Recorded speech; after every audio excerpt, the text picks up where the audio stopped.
এই বজাৰৰ পৰা ব্ৰইলাৰ মাংস আনিলোঁ 3 পোৱা খাবৰ কাৰণে।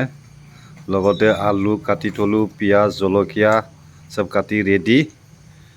এটা বনাবৰ কাৰণে ৰেডি আৰু ব্ৰইলাৰ মাংস।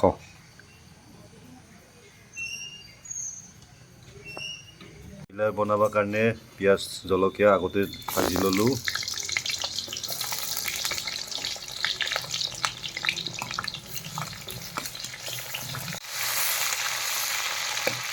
এই মাংস দিলোঁ মই।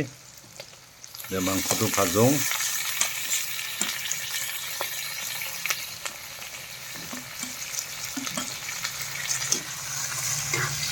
এতিয়া মাংসটো হিলাই আছোঁ মই, ভাজি আছোঁ মাংসটো মই।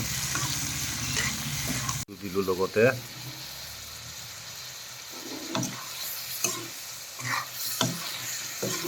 মাংসটো পূৰা ফ্ৰাই কৰি লৈছোঁ আগতে। তাতে পানী দিলোঁ।